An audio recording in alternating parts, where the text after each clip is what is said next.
Are you struggling with an early racket drop on your serve?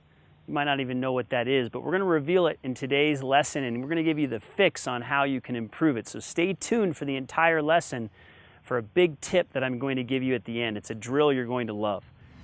My name is Jeff Salzenstein. I'm the founder of Tennis Evolution, one of the leading online tennis instruction websites in the world.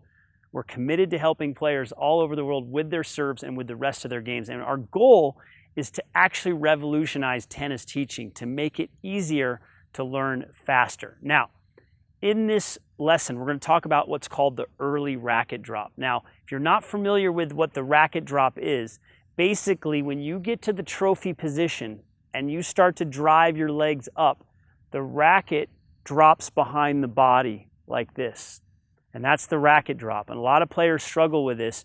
A big reason they struggle with it is because they physically can't do certain motions, so they're going to compensate. We're going to talk a little bit more about that as we get into this, but the key here is to understand that we don't want an early racket drop. What is it?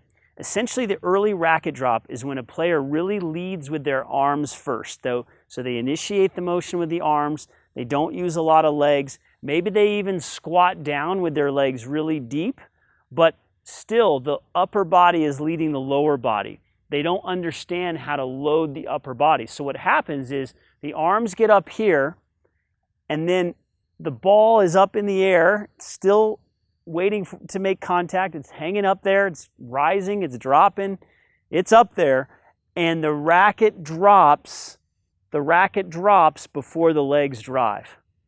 Okay, so the racket drops before the legs drive. So there's a sequencing issue, and I learned this from the Racquet Fit fellows. They brought me in to teach and do seminars, and we identified many of the characteristics going wrong with the serve, and one of them is the early racket drop.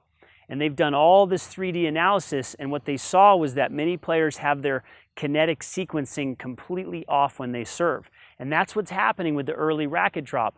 The legs bend, the racket drops, and now the legs go. Everything is out of sequence. And what happens, this happens when players don't understand how to sequence their serve correctly and when they can't do certain things with their body. So if you're not great at pelvic tilting and you're not great at rotating your pelvis, you're probably going to have a hard time being able to sequence up your serve. Okay, get it moving in the right direction with all the right components moving at the correct time.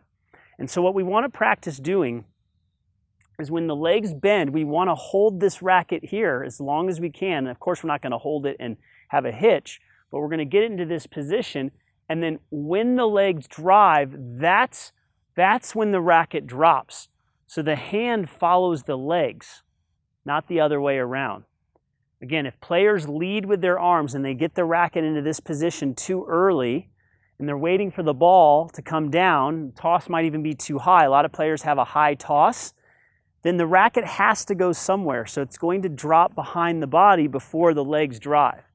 So what we want to focus on again is, and this is the drill that I'm going to give you now, put the racket in this position, in a half motion position.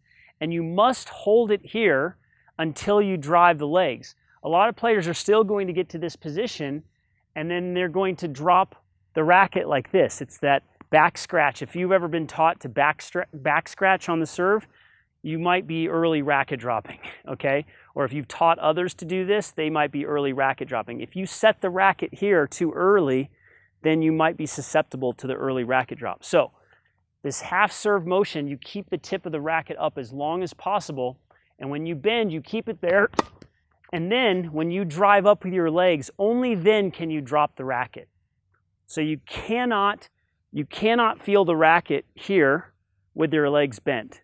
You've got to have the racket here, and then the legs will bend, and when they drive up, that's when you can fire the arm. It's a sequencing thing. A lot of players start here in this motion, and they can't find this sequencing. That's why I like the half serve. Hold that racket here as long as you can before you drop it, right? Hold it as long as you can, and when you fire those legs, that's when the arm can go. It's lower body, then upper body with this movement, not the other way around. Hope you enjoyed this lesson today. Give us a thumbs up if you enjoyed it. Subscribe to the channel and turn on your notifications to be updated on all of our latest releases. We have a free course to offer you. If you click the link in the description below, we're going to give you that free course inside the Tennis Evolution app that you can download. Absolutely free. It's like having a coach in your pocket.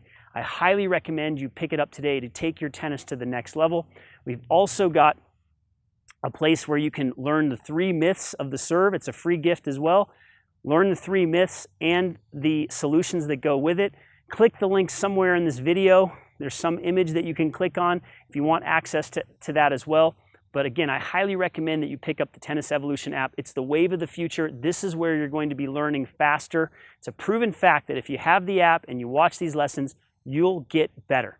Thanks for your time today, and we'll see you at the next lesson.